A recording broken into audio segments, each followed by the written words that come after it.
welcome back to another episode of Jections, and just like most episodes, we have another Inter win to discuss. I'm your host, Andrew. I've got Jay, Irfan, and Miko with me. Jay, what's happening?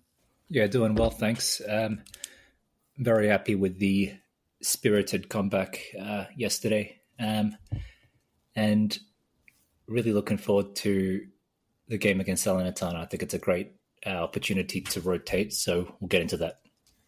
Irfan, happy Super Bowl Sunday to you. Yeah, I was just going to say happy Super Bowl Sunday.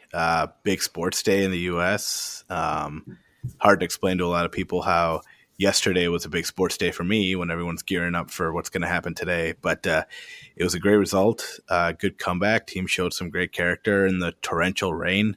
Just wicked conditions to play in, but I think we found our way.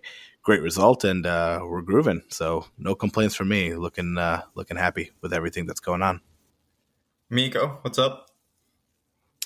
Thanks. I'm doing well. And it's like a business as usual for Inter, so let's go. Yep, another podcast, another match, another 3 points. We just keep getting the job done, and frankly, it didn't look like we were going to get the job done yesterday. It was a tale of two halves where, while we took the early lead with the weird weather, the rain, I thought we had looked a little flat in the first half. We weren't playing our best, and it was capped off perfectly by truly one of the most bizarre goals I've seen with the El Shaarawy double post mini Galazzo that just froze summer. So you go in at the half and you're tied up, or you're down a goal, and suddenly you're like it's going to be a chore just to get a point out of this match. And then to outscore Roma 3-0 in the second half was just complete domination. Jay, happy to hear any thoughts you had on the first half, where we weren't at our best, obviously. I'm sure the weather was impacting the team. Curious to hear your thoughts. And in my opinion, the biggest struggle we had in the first half was getting our strikers the ball. It felt like Roma was doing a really good job pocketing Lautaro and Thuram and making us play through the wings. Yeah, for sure. Bastoni said it himself. That wasn't us in the first half, or that the first half was it was unrecognizable in a way. I think we definitely struggled with the rain. I felt like there was a little bit of complacency as well. I felt like maybe the guys thought the job's done after beating Juve, and then came out a little bit flat, a little bit, just energy a bit too low in the first half, and we very much paid for that. And I was having doubts whether we'd be able to get ourselves back in, but got to say, really impressed with the reaction in the second half. And I think they really showed in the second half how much they wanted it being the Scudetto, of course. And at the same time, I'm kind of disappointed at just how easily Roma gave up in the second half as well. Not to be patronizing or anything, but I was expecting them to kind of fight a lot harder to hold on to their hold on to their lead rather, and make us suffer. But no, we just kind of came out early in the second half, grabbed an equalizer straight away, and then from there, I felt like the tails dropped and it was all Inter. I want to give a big shout out to Thuram for that goal. He surprises me sometimes, because I've always maintained, and I stand by this, that he's not the most technical guy in many aspects, but that finish from Damien's low ball was just perfect. That deft little touch to kind of sneak it into the near post while being under pressure from Mancini. I thought that was a really, really commendable finish, and obviously having the kind of the wherewithal to score that at a critical moment early in the second half was absolutely key. I mean, if he doesn't score that, then maybe we don't get another scoring chance for another 5, 10, 15 minutes, whatever, and it's a whole new game. But to grab an equalizer in like the 48th minute or something, 3 minutes into the half it's a huge, huge mental factor. So I want to give him a shout out for that. Yeah, it was like it was like 4 minutes after the restart, and then we scored that all. The on goal happened in 56th minute, so we were leading after 10 minutes of playing. So that was a huge start to the second half for sure. Exactly. But, we weren't like. Oh, sorry, I'm just saying we weren't like looking for that third goal in like the 70th, 80th minute. You know what I mean? We got it so early.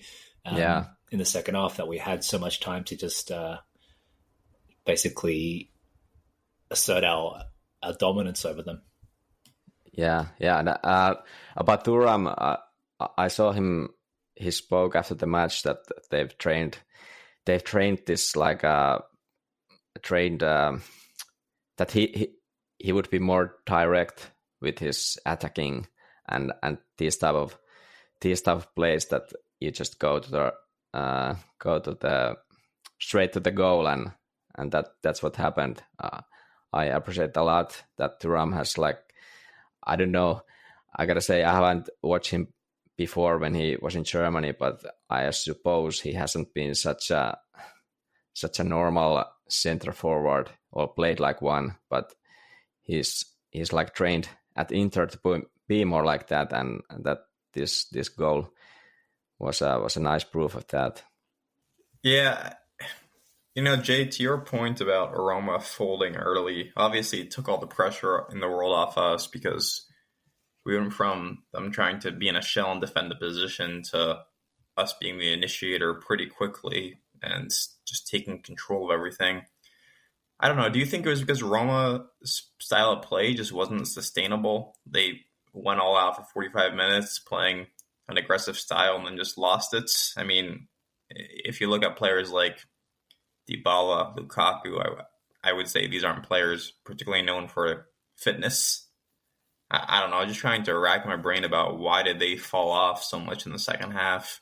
And credit to us as well. We definitely came out improved. Our passing was much more fluid. That's always a hard question. I see it kind of posed that way pretty often. The pressure that they're keeping up is unsustainable. They're pressing so much and all this kind of stuff. We're going to kind of come back in the second half when they get tired. I always question that. I'm always like, are they pressing that hard? I mean, it's sometimes you do see it and you're like, wow, these guys are just going, ballistic, sprinting around, covering every blade of grass. But I don't feel like Roma were, going that hard in the first half. I just felt like, yes, the tempo was a bit higher, but more so than them getting tired from, exerting too much energy in the first half. I felt like they were kind of, it's like they just didn't know how to manage the position they were in. It was like a smaller fighter gone up against a big fighter and then scoring kind of two lucky hits to knock the fighter down. And then the ref comes over, gives the bigger fighter a 10 count. And then the smaller fighter just doesn't know where to go from there, how to kind of maintain that advantageous position. And yeah, to that effect, or to that analogy rather, when we kind of regained our composure, we just showed that we were the bigger and better fighter and just blew them away. And to reiterate, I don't think it was so much a matter of fitness or energy exertion, but they just didn't know how to manage the game, being in a lead against a dangerous opponent. Maybe they should have sat back deeper. Maybe they should have, changed their formation a little bit to kind of to clog up the midfield or to make it harder for DeMarco down the right flank or their right flank. But I didn't really see any of that. It felt like they just kind of played the same style, and the only real difference was in the second half that we were just much more switched on. Irfan, talk to me about Lukaku, who had a bit of a horror show yesterday. He quiets throughout the game until he finally did pop up, and I'd say the lasting moment, well, take your pick. You could go with him clearing a ball directly to acerbi for a goal, but I'd say the real lasting moment is him one-on-one with Summer alone in the box and somehow not even getting a shot off. Just break it down for me. What happened? Yeah, it's very similar to the Lukaku that we've seen quite a bit outside of that kind of Scudetto year where he was on fire for us. He's never been, I think, super efficient or super gifted, technically speaking. The effort's usually there. But again, this was kind of a vintage Lukaku performance on the Roma side. It's really hard for him, I've noticed, to be involved in the match if everything isn't running entirely through him. In that sense, like the Conte system worked really, really well for him. But I think outside of that, he's just not the type of striker that's like fully involved in the match, can do a good job of pressing or winning the ball. Even when he's playing as like the center forward or like the point person, it's kind of hit or miss. Sometimes his layoffs are horrible. Sometimes they're good. His positioning is suspect in a lot of cases. And then, that like kind of technical ability one-on-one that we saw on the summer breakaway was, sorely lacking. So in a lot of ways, it's like he kind of was who we thought he was. What I found interesting about Roma, like what I think was probably, the reason why we were able to come back, it's kind of like what we were all just talking about, which was I think Roma did a good job in the first half. In addition to us being passive, they did a good job of denying us playing the way we typically play. We love going up that left side. We love the balls into the striker who then distributes it back out. So they were doing that same thing that some teams do. They were clipping at our strikers' heels. They were preventing those balls from coming out. They were really defending the left flank really well. And so I think in halftime, one of the things that we did was we adjusted to kind of let the game come to us, take the opportunities rather than kind of jam through the usual attacking patterns. And you saw that even on that first goal, it came again from Darmian's side. It didn't come from DeMarco or Bastoni or anything like that. So I think we just kind of settled in. I thought the team showed a lot of good maturity and calm after going down. We haven't been in that position too much this year. And to be honest, I think most of the times we've been in that position, we've fought really hard. Sometimes the result hasn't come out, but we've never been like passive or defeated. So I think we deserve some credit for that. And I think the team did a good job of bouncing back from that. Yeah, it just seems like they keep finding ways to overcome situations that get thrust upon them.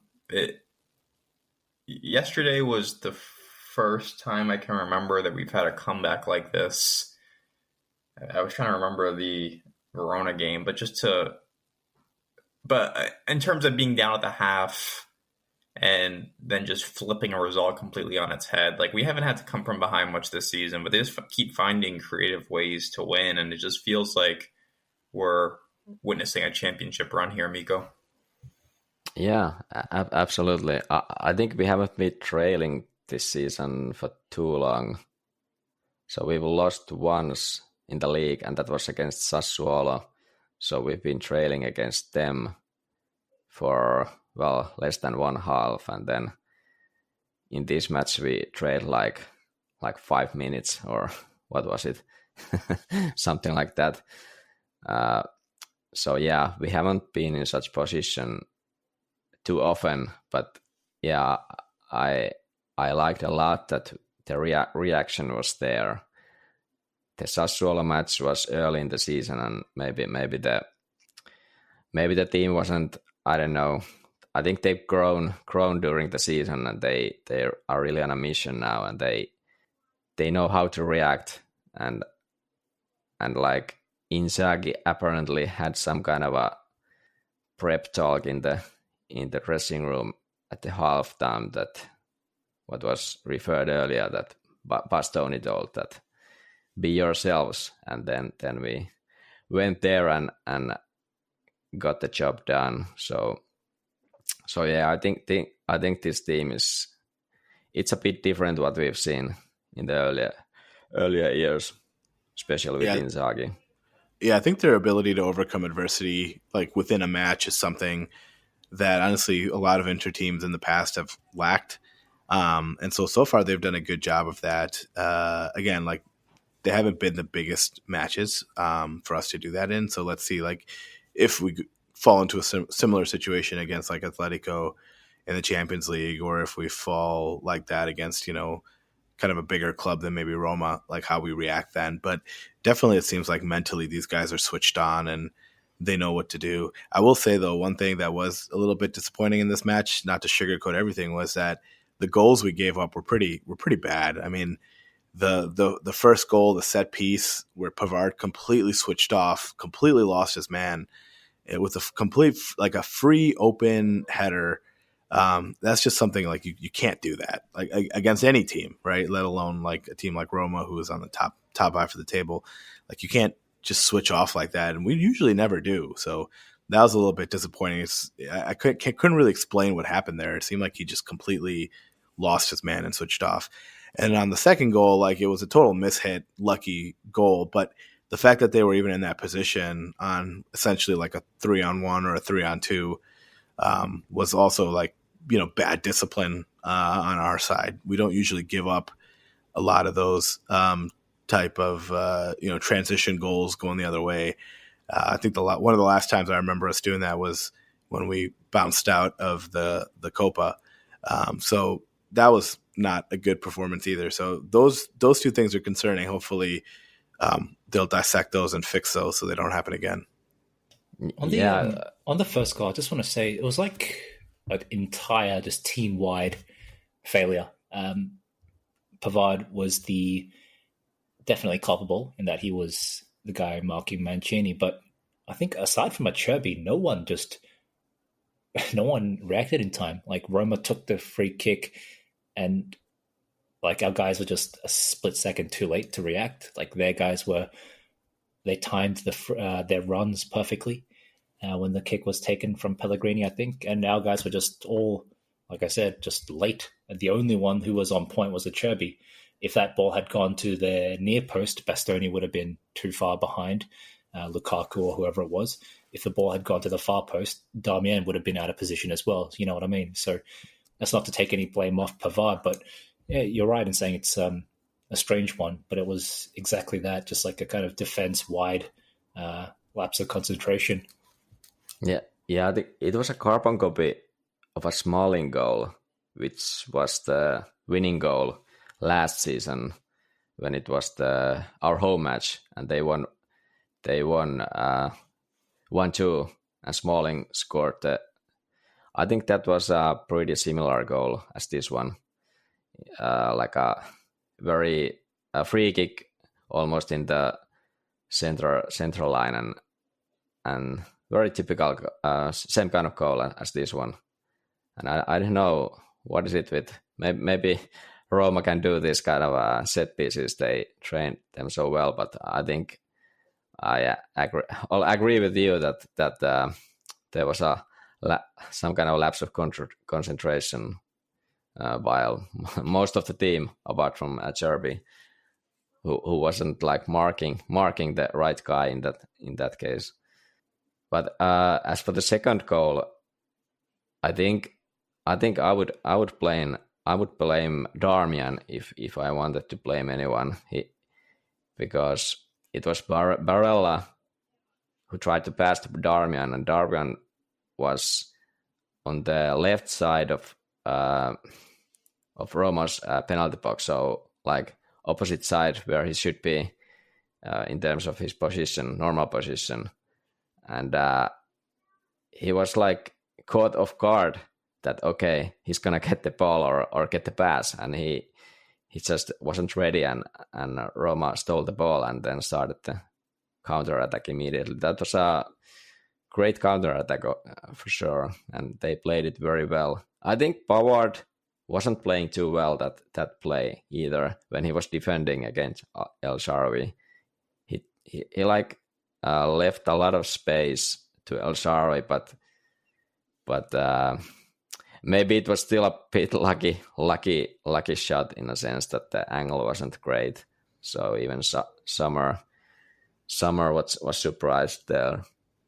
Yeah, it's tough. Like I don't usually blame when you have a breakaway like that. I don't usually blame the defender because they're in a really difficult position where they have to somehow play the ball, prevent the shot, and prevent them from playing in the player that's on their side. So Pavard, I think, like 9 times out of 10, like it might work out, but like sometimes out of the 3 things he's trying to deny, the guy picks the right one and it succeeds, which was the case in this case. So it's hard for me to blame him, but you're right. It's more about, in situations like that, it's more about what happened that resulted in such a counter, and you're right. That was a Barella-Darmian kind of mishit, mainly by Darmian. And so that the positioning there was suspect by the team. And it's weird because we don't see us give away these types of chances. Like, we are an extremely organized defensive team, like even more than individual defensive ability. Like, as a team, we're usually pretty good about preventing anything like this from happening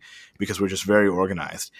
So it was weird to see that happen. Also in a situation where, it wasn't like we were at that point insanely chasing the game or anything. I mean, it was 1-1. So, we were trying to like stay attacking, stay aggressive, but it wasn't like we were in all out attack desperation mode, leaving us kind of exposed at the back. So I think both of those plays, both of those Roma goals were something that, like, when the team looks back on it, they're going to be disappointed that those arose. Yeah, maybe we need to give a bit credit to Roma as well. To like, maybe they've trained those counterattacks, because that was a well done in that goal by them. Yeah. And that team is built for that. I mean, yeah, maybe we didn't respect their ability to have that kind of counterattacks, and because they have skill there, real skill there. So maybe that's one. They also give have them credit though. They look a lot better than they did earlier this season, just in terms of playing a somewhat attacking style. I mean, the second half felt like very much like a Mourinho team, but the first half was a real honest shot at the game, and I give them a lot of credit for that. They have good players. That's the thing. I mean, when you look at their team overall, like, they have some. It's not even just the names. Like, they have some good performing players. Like, Mancini's not bad, and Pellegrini's good in their midfield, and Paredes is extremely annoying, but he's effective at what he does when he plays without getting his, without letting his head get the best of him. So they have some good quality players. It's just they, for some reason, seem to like always underperform. Like, if I look at their squad up and down, I would think that there's no reason why they shouldn't be pretty steadily challenging for like the top four. But I don't know. They always seem to like lack putting things together. And honestly, it might be one of the things we were talking about with the fact that Dybala and Lukaku are good in certain ways, but they're extremely limited in a lot of other ways. And that might kind of affect their game. I think that they might have even a good shot for the top four, because it's like a wide open. Atalanta, they have a lead in that race, but I don't think it's like over by any means. This is the part of the episode where I reiterate that Roma has the third highest wage bill in the league, and that they are grossly underperforming based on how much money they're spending on this operation. Yeah. Lukaku's a big reason why they have the third largest wage bill in the league, but nonetheless, like, this is an expensive team. Them being in 7th or 8th place, as they were a few weeks back, is just unacceptable given the quality of the team. Even if I don't respect some of these players, even if a lot of them have injury baggage like Dybala or mental baggage like Lukaku, there's still no excuse to form a team this expensive that is outside the Conference League spots. Okay, sorry, I said that Atalanta has a clear lead.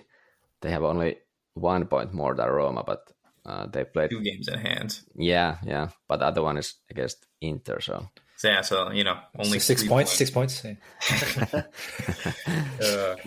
I do have one question. So when, like, yesterday when we played and Inzaghi was suspended from the bench, does he still have the ability at halftime to go in and talk to the team and give them instructions and things like that?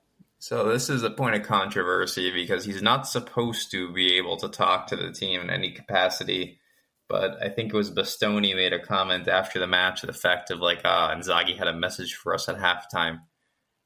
Yeah. Which could get us in trouble theoretically. I don't know. I think he clarified after that it was like pre-planned or something. But yeah, go ahead, Miko. I think it's pretty typical that the coach will communicate in some ways, and I don't think there's gonna be any penalties or such. Yeah, wasn't there one time where like someone was like handing like a note? to league. Someone was like handing it was Guardiola or somebody was like, it might have even been Mourinho or Conte, and they were like handing like a handwritten note to somebody on the bench from like the stands, and I was like, what the heck's going on here? But also it could have been like a Sicilian message where he sent like a dead fish or something into the locker room and said, guys, you know what happens if we don't perform in the second half. Who's your guys' man of the match? I think a couple candidates. You have thuram, obviously, for scoring the goal and then forcing yet another own goal. Just was apparently drawing penalties and forcing own goals are some of his biggest strengths as a striker. And then I'll play the role Jay here, but honestly, I thought Mkhitaryan was great yesterday and one of our best players in terms of just relieving pressure, getting the ball from our ends to the Roma side of the pitch with his dribbling. So just curious if you guys have any thoughts on man of the match. Yeah, I think I'm on the same page. Maybe it's thuram. He wasn't he was there when needed, but I don't think no one is a clear candidate for the man of the match. Thuram is there, Mkhitaryan is there. Maybe Barella. He was working his ass off yesterday, and I think he played like 90 minutes. I think he did. So Bastoni scored a goal. I saw some stats as well. Bastoni, he was good as well. Yeah, which I really should have kept a note of, but also like, your typical kind of highlighting a good performance type Instagram post where it's like, X amount of joules won, 10 kilometers ran, 5 out of 6 tackles successful, whatever, 1 goal scored, 90% passing accuracy, blah, blah, blah. But anyway, based on that, at least, he looked very impressive. And obviously, just from the eye test, he put in a great game and scored that key goal. So I think Bastoni deserves a shout, but I do agree that there wasn't one like enormous standout. Yeah, probably thuram, I would say, if I had to choose. But you're right, Mkhitaryan played really well, played another 90 minutes, of course. But if we're talking about this, Jay, is the drought here? Is the Lautaro drought here? Are we going a month, 2 months before we're going to see a goal? What's going on? Lautaro is like Schrodinger's cat, where he's always, if he's either scoring or in a drought. And so, as far as I'm concerned, from the second Lautaro scores, that's when the clock starts ticking and he's already on a drought. So sometimes the droughts are, only 20 minutes long because he'll score straight away after scoring, or a game long. But as far as I'm concerned, yes. The answer is yes. It's been 2 underwhelming matches in a row probably from him. And it feels like now you have a tough decision coming up here because, as you all know, his scoring record against Salernitana is absolutely ridiculous. He scores against them. I think he once put 4 past them, right? Like his scoring against them is absolutely absurd. On the other hand, if you want to find a break in the fixture list ahead of a crucial Champions League match, like this is it, right? A bad Salernitana team. So it's going to be a tough decision as to whether or not you give Lautaro 60 minutes or 30 minutes on Friday. Yeah, that's interesting.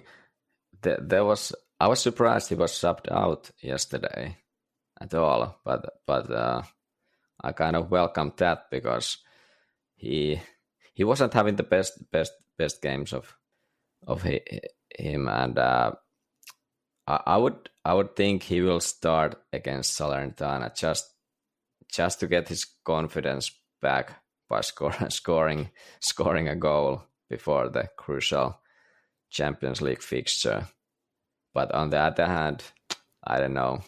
It's gonna be a tough month, so let's see. I'm not hopeful that there's going to be meaningful rotation. I know we're going to get into this now for Salernitana, but whether it's Lautaro or anybody else, I'm skeptical that Inzaghi is going to rotate too much. I think it's more likely that he'll start with the team and then maybe pull them as subs, 60 minutes in, 65 minutes in. But I don't know. I feel like he's not going to try to rock the boat against Salernitana. He'll probably go with most of the starting lineup again, including Lautaro. Yeah.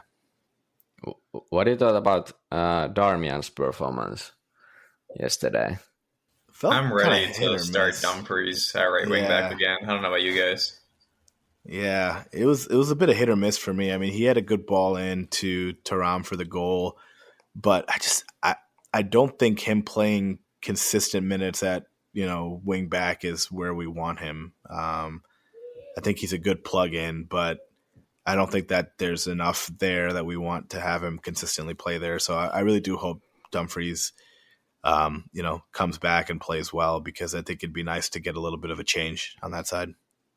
I like that none of you even mentioned Buchanan. How big the signing that will be the make or break for our season, because I'm holding him personally accountable for our decision not to buy a striker in January. So if we don't win the Scudetto, it's entirely Canada's fault.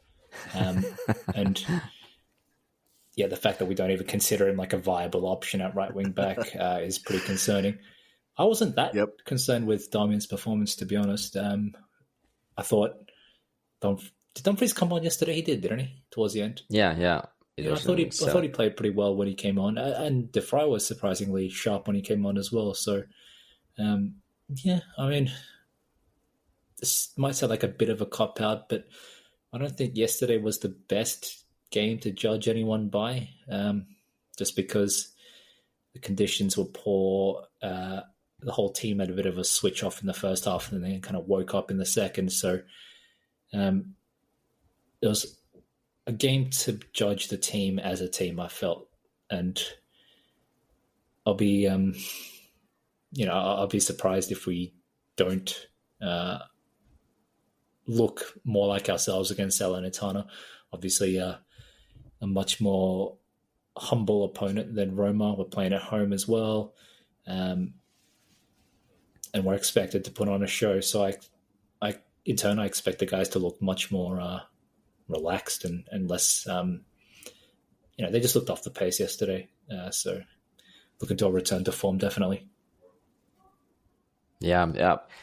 I think, to me, Darmian looks a bit tired, in a sense that throughout the 90 minutes, he's not like at the latter part of the game. He's not at his best anymore, and it feels like he should have some kind of a rest at some point, because it felt yesterday there was some moments when he like somehow felt like I wouldn't say give up, but like play very like a daisical way, some kind of plays, and let the Roma come from his flank too easily, and it felt like, okay, now he should be taken out, and it was only 75th minute. I don't remember when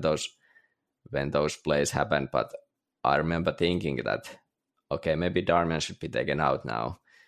So it took a bit of time, but feels like he should be rested pretty soon, hopefully against Salernitana, since we definitely need him later in the season. I'll feel it's good to have this kind of guy you can plug in almost anywhere on the flanks and in the defense.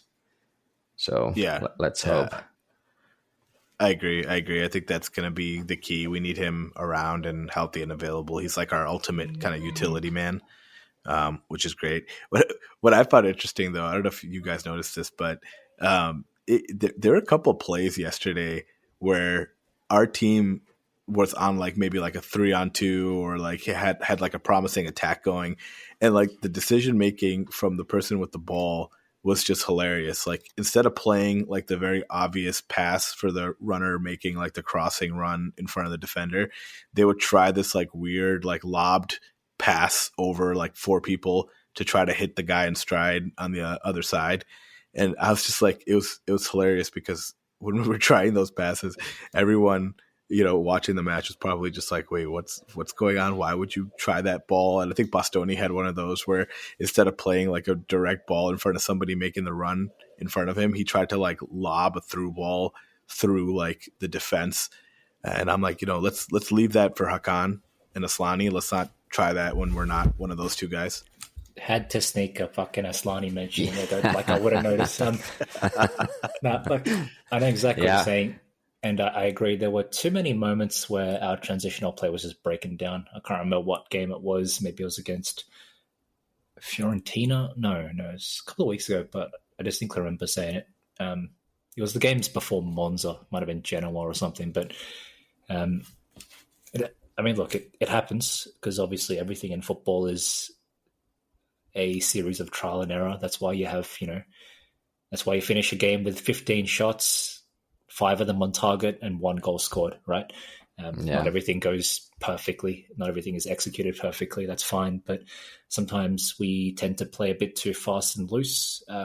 And I don't think our players are the most technical. Like you watch a team like Real Madrid and you got players who are, they're doing similar things in a way, but they're just more technical, more gifted, so you have a higher success rate. And so I think to kind of compensate for that in our team, what we need to do is just be a little bit more cynical about it, a little bit rely a little bit less on volume and try to be a bit more focused in a way. And in a way safer with those kind of transitional plays, which sounds kind of contradictory, but I think there's room for that as well. A good example is the final goal where Alexis, picked out Arnautovic with the perfect pass, and then Arnautovic did the common sense thing, which was to pick up Bastoni. So, but when you play too fast and loose, that's when you end up with these,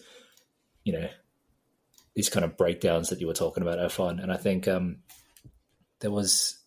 I think Lautaro was unfortunately really guilty of that yesterday and against Juventus. Like, I swear there were several times in the game where you've got the ball shifting from right to left. Let's say Darmian's got the ball, then he passes to Barella, who passes it to thuram, who passes it to Lautaro, going right to left. And then you've got DiMarco open down the left, and all Lautaro has to do is just pass to DiMarco, and then we've got an overlap. And meanwhile, from the Roma perspective, you've got all the defenders kind of rapidly shifting left to right, trying to cover that overlap, right? And what does Lautaro do? He stops and cuts to his right and just walks headfirst into this wall of Roma defenders kind of running towards him. And I'm like, what are you doing, man? And like, he's not the most gifted dribbler as it is at the best of times, but like I said, he did this constantly yesterday. He did it a couple of times against Juventus as well. And it's, far be it from me to criticize a guy who's leading the goal scoring charts and, probably by himself 50% of the reason for our Scudetto push. But still, sometimes I got to say the decision making was not great yesterday. And I really wish he wouldn't try to dribble towards people. I really don't think that's one of his skills at all. So rather than force the issue, just avoid it. Just play smart, play around the issue, and But yeah, I remember that play what Irfan was talking about, the one when I think we have like maybe 4 against 2 or 3, and Bastoni, he had multiple options to pass to, and he decided to try some kind of a lob pass, and it failed miserably. And it felt so like, damn, why do you just give the easy ball to Barella, or who was it, Mkhitaryan there? Get too cute sometimes, Don't need to get so cute. Too cute. Yeah, they really are guilty of that, and I think, unfortunately, the prime or the most guilty of that is probably DiMarco in a way. Like, I don't want to say the guy has too much fun sometimes, but there are times when I watch DiMarco and I really wish he was just like, I don't know, 10% more ruthless, more clinical, more professional, rather than kind of like take a shot and then miss and then kind of like have a laugh about it. I'd rather he just didn't take the shot. But at the same time, look, having that personality is part of what makes him the player he is. So at the end of the day, it is what it is. That's him as a package, and ultimately the good outweighs the bad. So can't really complain too much. You guys all thought Sanchez was 100% going to take that final shot and miss, right? yeah, that was funny to follow. Like, okay, what's gonna happen? There's two guys there. Are they gonna like fuck this up or what's gonna happen? But they just run into each other and neither get the shot off. That would have been classic. Yeah. But what did you guys think of Sanchez and Arnautovic, their performance? It was okay, but given the circumstances, like put it this way, I wouldn't want to have those two on when we are chasing a lead or when it's 0-0 and we have to, I don't know, God forbid, thuram and Lautaro are injured against Atletico or something. Then then I do not want to.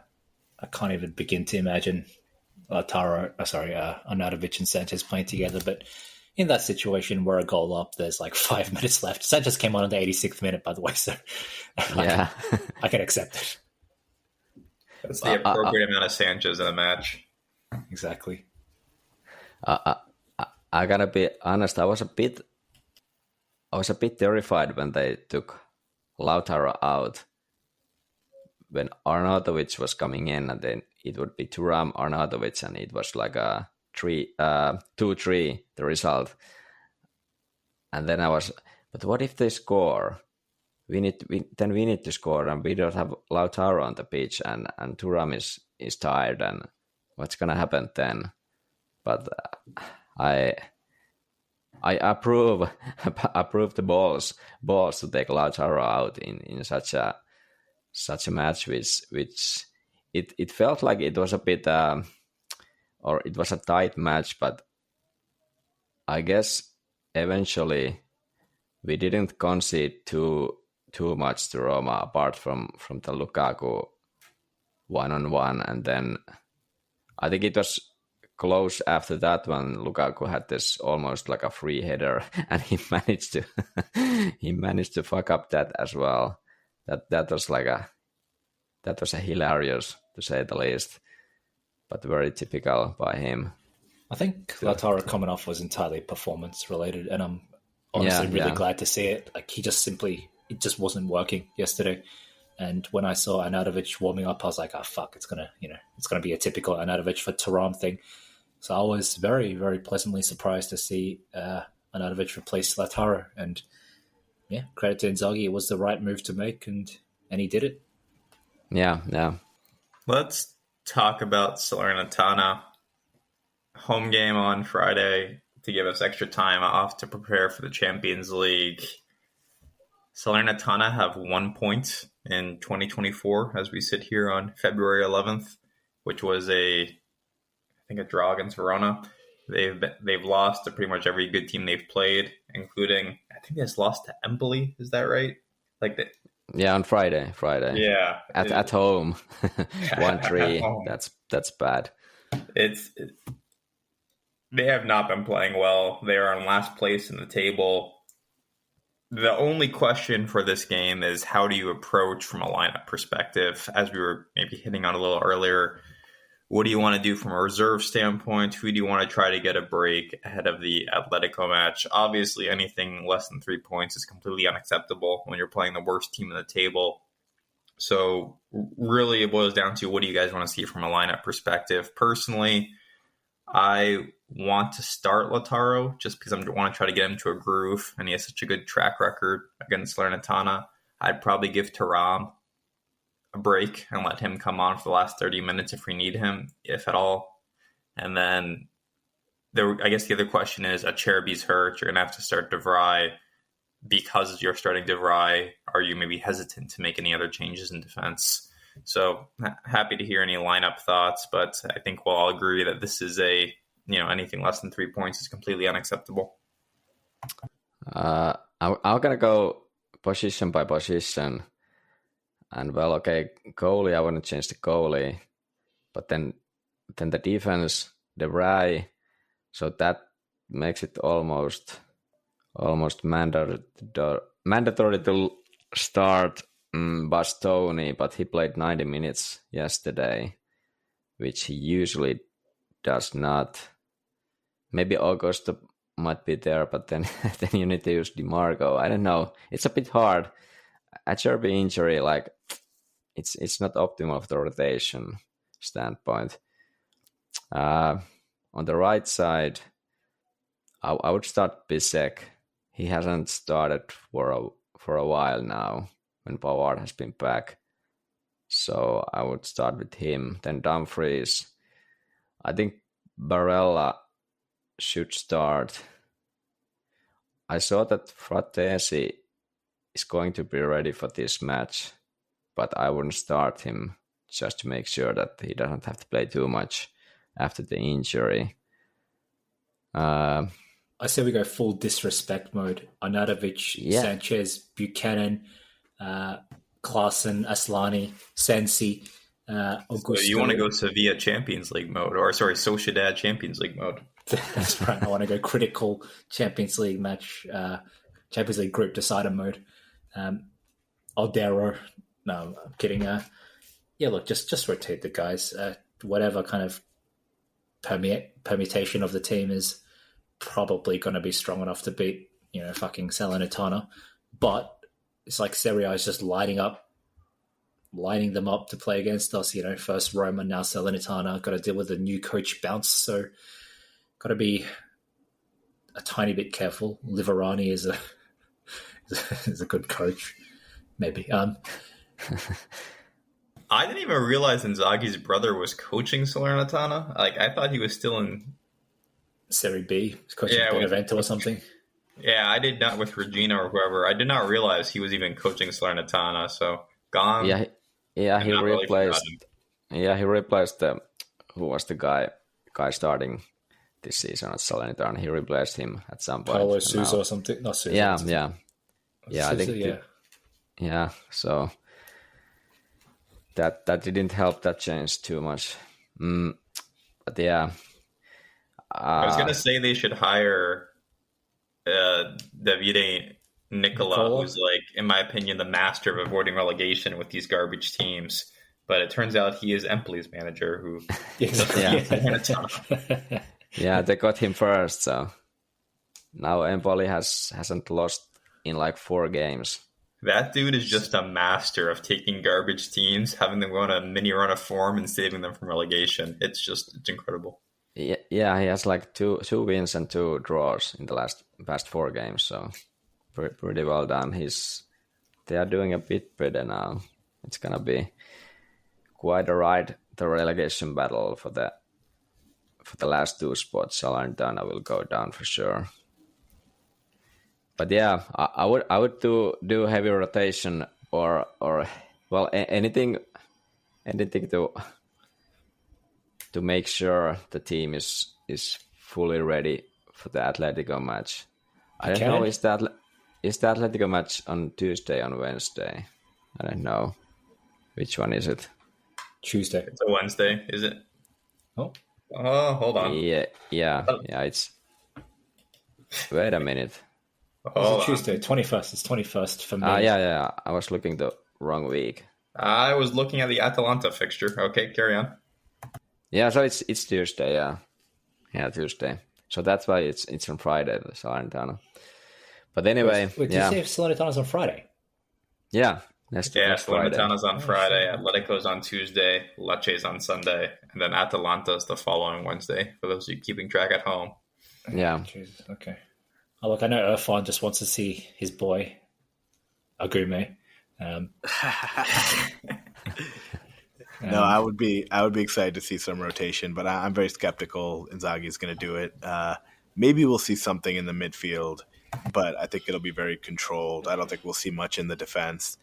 I think he'll start Lautaro and maybe pull him if we go up a few goals. But yeah, I don't know. Salernitana should be, a cakewalk at home. There shouldn't be much there. But I also don't think Liverani is terrible, so we'll see what kind of team they come out with and what kind of performance they have.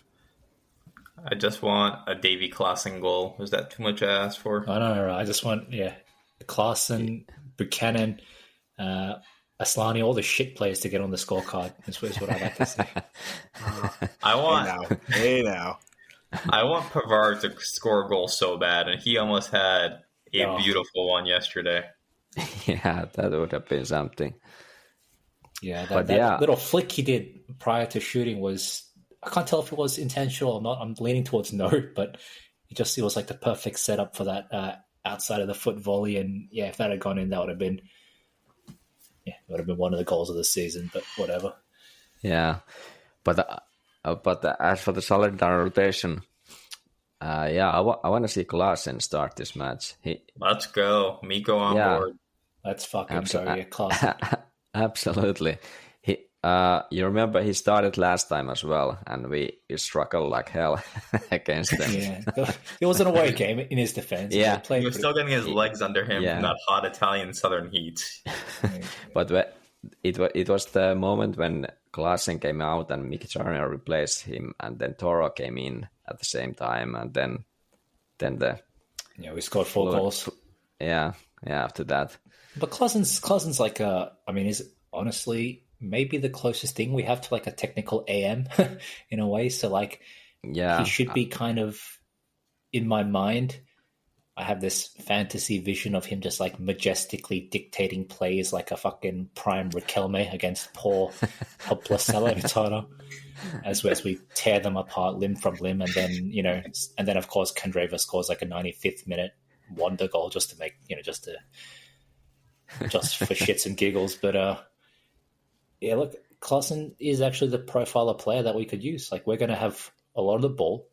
We're going to be entrenched around their box. And as we know, we're not the best at like penetrating defenses that sit deep. So having a neat passer in and around the box with good vision and with good kind of technical skills, like Klaassen, from the Ajax school of football, I think it's actually the perfect game for him. So, I think this match will be very different from the first one, the away match, because I remember that was a really tough one. Salernitana wasn't like that bad. Yeah, the scoreline was very deceiving. Yeah, only on interjections will you hear Klaassen and Riquelme in the same sentence. We are the only Inter podcast breaking down the possibility of you seeing Davy Klaassen in a cameo against Salernitana. Look, interjections. I feel confident in saying that interjections is a top 15 weekly English language Inter podcast, so we have some credibility, all right? Hey, we are one of the most popular English language Inter podcasts in Indonesia, and I take a lot of pride in that. That's correct. All 50 of our fans appreciate the Riquelme reference, I'm sure. I just remember Riquelme tearing us apart in 2005 or 2006, and I just saw that recently where he like completely tooled Verón and somebody else, and it was just like, it was hilarious. I remember those years getting knocked out in the round of 16 in every fucking Champions League campaign thanks to Mancini. And then, of course, David Villa scoring one of the best free kicks I've ever seen in my life against us at San Siro in any instance. Do you guys think Buchanan will get a shot? No. I've given up hope. When we were losing to Roma, I was like, all right, this is the moment. We're going to need a goal late, and we're going to get like a Bellanova Champions League final type appearance. And then we pulled the match back, and it all disappeared. Yeah. He's got to play at some point. Look, given the money we spent on him, and given the fact that Cuadrado is out for the foreseeable future, obviously it was a odd decision to buy him considering Dumfries' return from injury. But we can't just not use him, you know what I mean? Like, for the sake of trying to at least make our investment, get some return out of our investment rather, he has to play. So if there's ever, what did you say, Salernitana? We're 20th? This is like the easiest game on paper in the entire season. I think Inzaghi would sooner start him in the second leg against Atletico than start him in a Serie A match. Yeah, that's right. Priorities. Yeah. Did you guys see Salernitana have signed Jerome Boateng? Costas Manolas this week, so they have a pair of new center backs coming in. They're going to lautaro, true. aren't they? I just Costas Manolas was like the guy when I was playing FIFA maybe 7 to 10 years ago. He was by far like one of the fastest center backs available. So like you always signed him from Roma. Yeah. But he has. How old is he? He's gone down big time.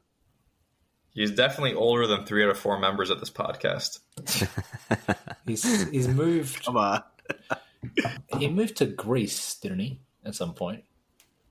He's been in Greece since he went to Napoli, which was a horrible signing from the start for Napoli. Yeah. Spent 3 years there, and now he's back at joining Salernitana.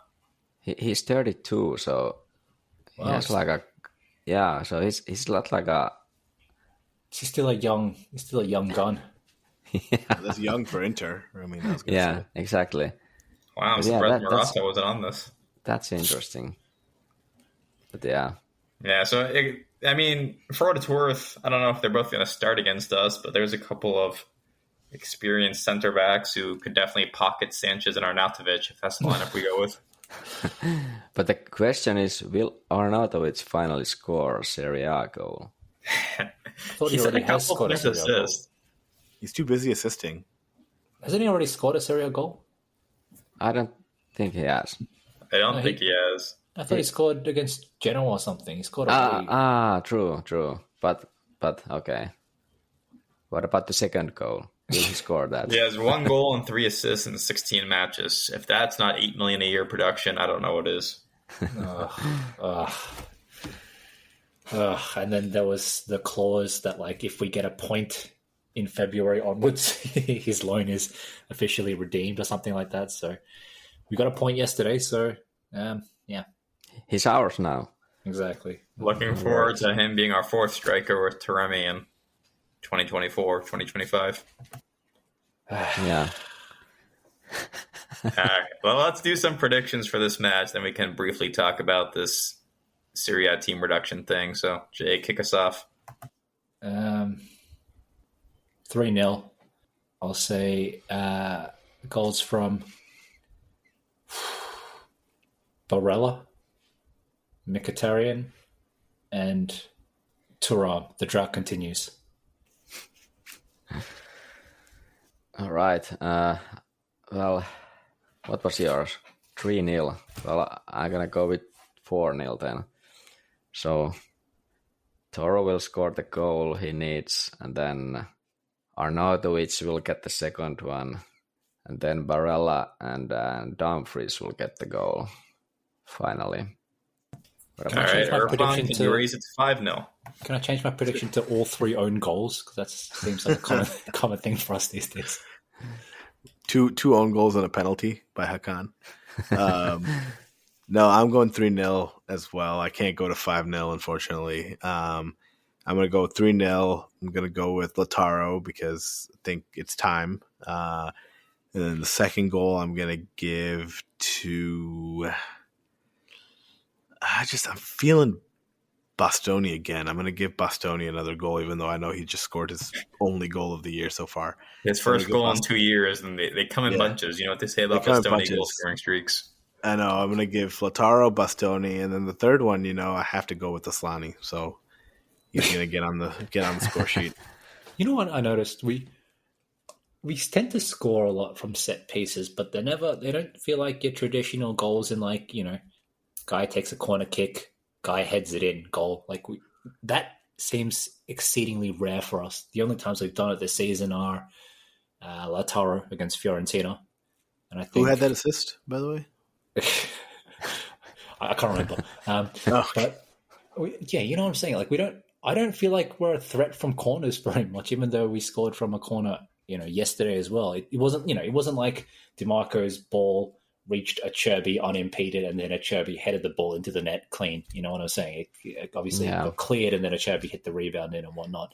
And there was another goal where Acerbi flicked it onto the near post and then Lautaro headed it in at the far post. I think that one might have been against... Shit, I can't remember. But you know what I'm saying? Just like straight ball into the box, guy heads it in. We don't see that actually that often at Inter. So I really don't feel like we're that dangerous from set pieces, despite I feel like the stats that suggest we are dangerous from set pieces are a little bit misleading. Wasn't the Pisek goal a set piece goal? It was. That was one. Correct. Yeah, that was and then corner, not a corner, a free kick. Yeah, from free kick. And then was it against Bologna when we drew with them 2-2? I think acerbi scored a. That's the one I'm talking about. It was a straight header. Was it the straight header? No. Lautaro scored both goals. It was a okay.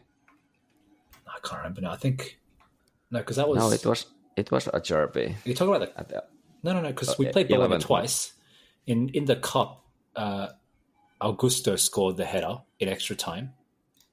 In the 2-2 draw, Lautaro scored both goals because this was Acerbi's first goal. No, he didn't. No, he didn't. Yeah, I'm just looking at it. So it was Acerbi near post flick on, wasn't it? Yeah. Yeah. Well, I thought Lautaro scored both goals. So maybe I'm wrong, but no, that was acerbi. Yeah, it was Acerbi and Lautaro.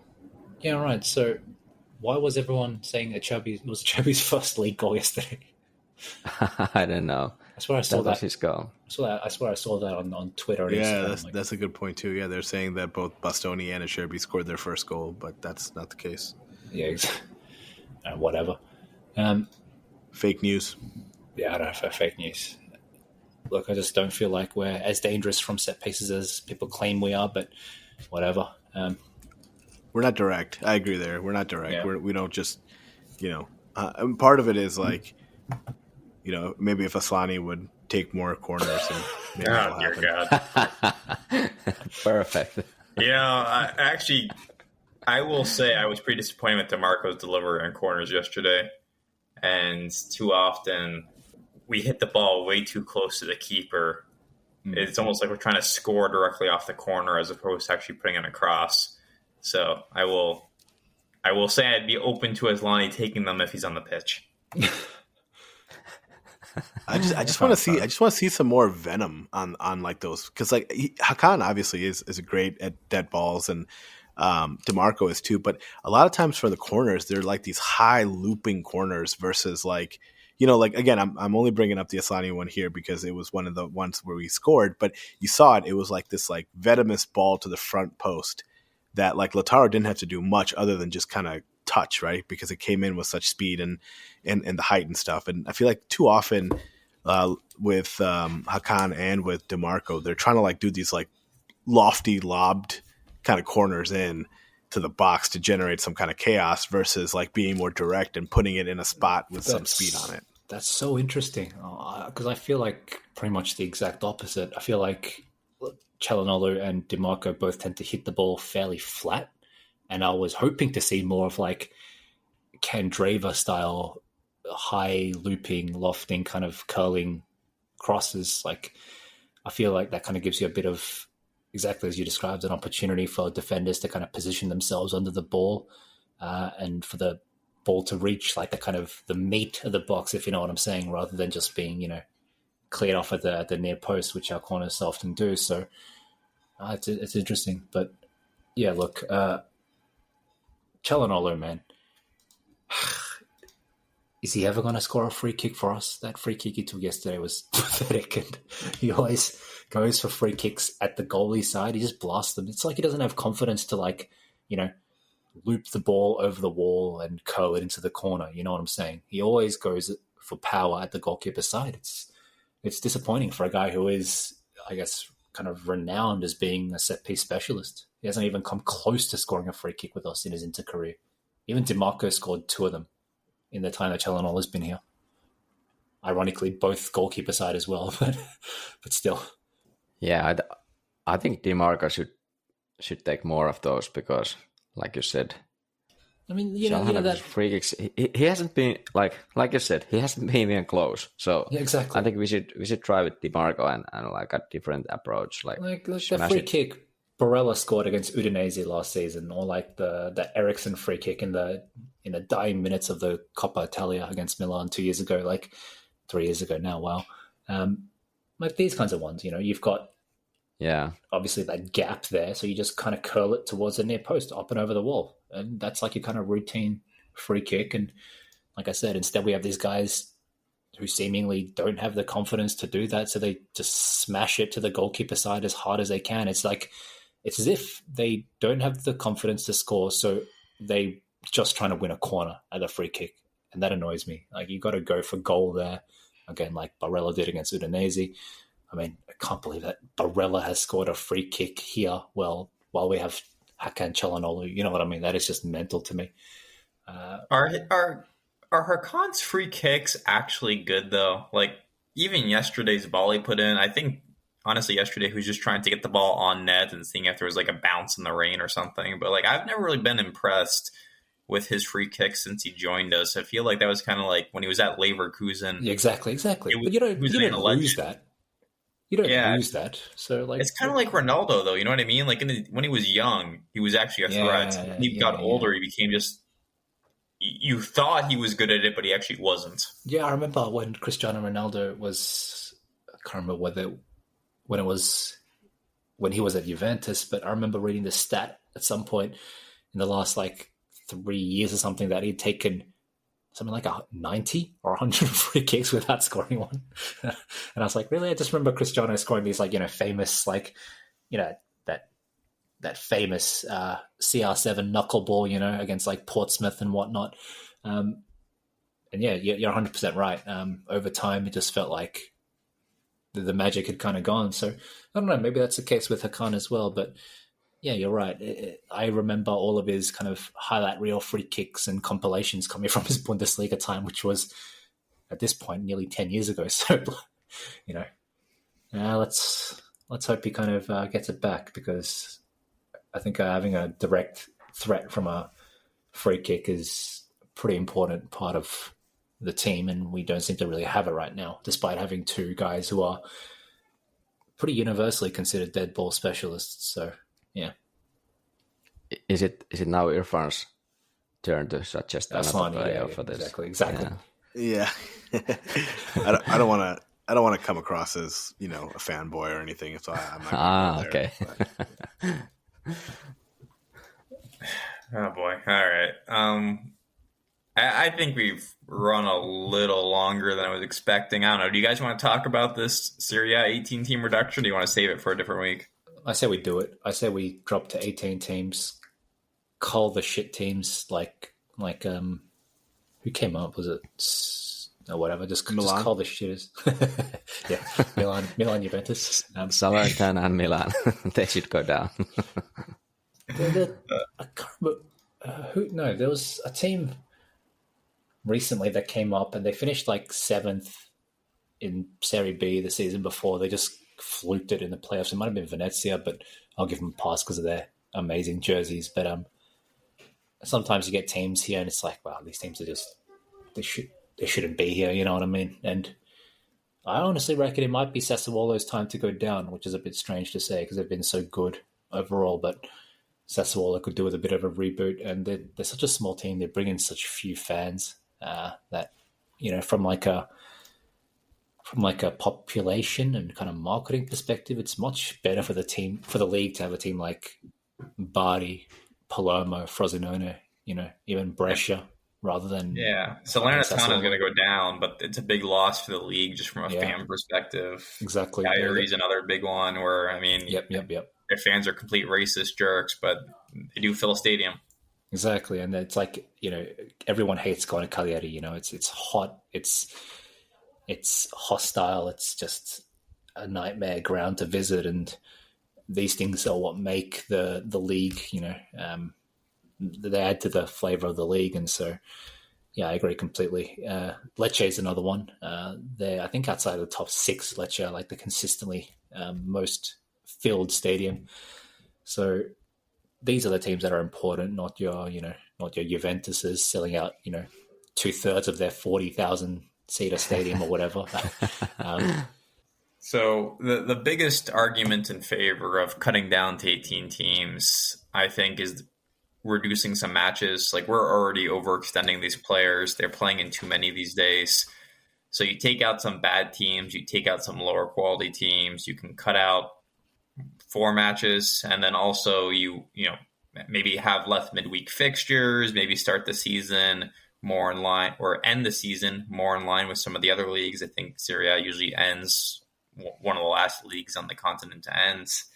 So there's a few benefits there. The other benefit is you're taking like our TV rights, which are not worth much according to most free market estimates.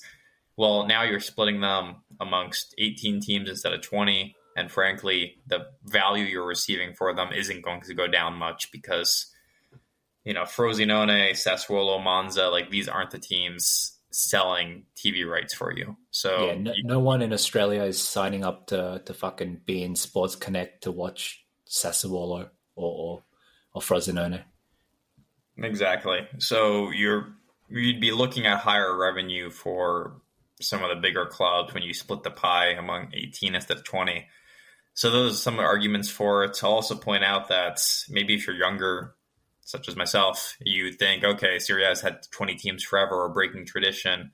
But actually, they only blew this thing out to 20 teams in like 2004. It actually used to be 18 teams. So it's not like there's some big tradition at stake here. You're redistributing the quality as well, especially among the kind of bottom half of the table. I mean, let's have a look. Who are the bottom 3 or 4 teams right now? You got Salernitana, you've Cagliari, got Cagliari and Verona. Verona just like they're fucking cooked. They're just selling everyone these days. But for example, Salernitana have players like Candreva and Bull Idea and the Cabral. No, what's that thing? Starts with K. That can't be. Hey, not that Cabral. There's a different Cabral. Jovan Cabral, and there's another guy who's I can't remember his name. It's like Castanos. That's the guy with the left foot, really good left foot. These are guys that could feasibly play in teams like Monza, Genoa, Lecce. So let's say Salernitana goes down or the league gets cut to 18 teams. These guys go to teams like Frosinone, Sassuolo, Empoli, Udinese, and they make them stronger. You know what I'm saying? Very ambitious of you to assume they'll stay in Serie A since we can't afford to buy anyone. Pretty much. But you get my point. There's a redistribution of quality. So I think that kind of helps buffer up the strength of the league from a footballing perspective as well as, like the financial perspective. So I think it's a win-win situation, especially in light of this new fucking Club World Cup and new Champions League format where I saw some guys speculating next season we could play like 70 games. That's ridiculous. That's some NBA shit. Like, how can any team in the world be expected to play that? Like, you got well, that's for the case if you go to the final of the Champions League and go to the final of the Club World Cup. So I'm just assuming we are. So yeah, of course. Obviously, we are. I kind of feel like once we're in the Super League, I don't really care what happens with Serie A, right? Like they can go to 18 teams comfortably in the Super League. And haven't you heard us? Haven't you heard us reconfirm our loyalty to Seferin and the goons at UEFA? They've been so good to us over the years. Why would we turn our back on them now when they need us most? Yeah, I know. Jesus Christ. But I would say that against the argument is, of course, for the case that the less games matters only for the top six teams in the league, and the rest they don't have these European or continental matches, so it doesn't hurt them as much to have the 38 matches per season. But maybe they need to increase the fucking roster then for teams that are competing in Europe, because when you have like limits with all this like homegrown and club trained association, all this kind of shit, like we have something like 23 players in our list because we have no homegrown players. Yeah, but I agree that I would reduce the teams for the same arguments you said, that the quality of the remaining teams, it kind of goes up, and then even the relegation battle will be even more interesting. Or there will be less meaningless mid-table matches, or matches for the mid-table teams which are meaningless. There will be less of them because some of them will be fighting for the relegation, because if you look at the table now, there's Verona, Cagliari, Salernitana going down. Then it would be Verona, Udinese, and Sassuolo going down if they keep the same kind of 3 teams going down. That might change as well. Bundesliga has only 18, and it works for them. Yeah, this great Leverkusen team led by Granit Xhaka, winning that league right now. Just credit to them. But yeah, that's an 18 team league too, and it works. And they've had that for a while, I think.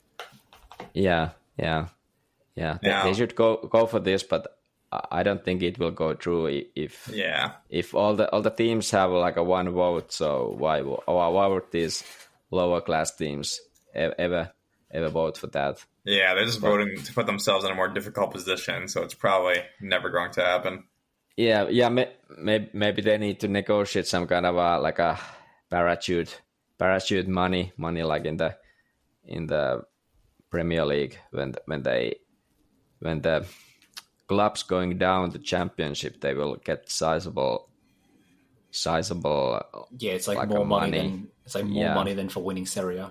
I mean, we can't be the only league. We can't be the only team that's never been relegated, right? I mean, certainly Milan has never gone to Serie B or Juventus, right? Like, we're not the only team that's not concerned at all about ever being relegated. Look, you laugh now, but these guys are playing the long game while we're doing well on the pitch. I'll have you know that Milan just bought the stadium land for surprisingly really cheap. They were projecting it to be like 60 million or something. Instead, it only cost like 30 million or something. So, look, they're playing the long game. But no, all jokes aside, I don't want to run too much over time. But the one thing that I just kept thinking of all week was just a fucking youth team, man. In that we need a B team in Serie C like Juventus does. It's the pathway for youth players to actually, to develop worth of shit for us to use.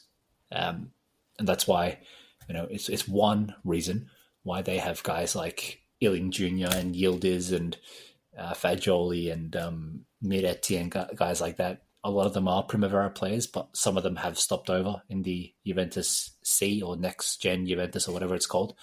And yeah, like I said, it's critical for us to make money as well, because we can develop these players, use them for an extent, and then sell them for a decent amount of money. Like Juventus sold Dragosin to Roma, and I think they get some of the money from his sale to Tottenham and all that kind of stuff. And considering that apparently that was the other bit of bad news, that apparently PIF have shifted their focus to buying Roma instead of us. So that really annoyed me when I saw those two. Don't get me wrong, obviously happy with our victory over Roma, but when I saw that apparently, PIF will be making a $1 billion bid to Roma and that Milan have secured the stadium land, like it just felt like kind of our win felt a little bit like kind of papering over the large cracks, you know what I'm saying? You need to focus. Let's get to the second star. We can do the autopsy of the club in the offseason. I just want that youth team. I really need that C team in place so that we have that pathway. And like I said, it's critical for the future. But anyway, yeah. Jay loves youth. I like him young. Oh, gosh.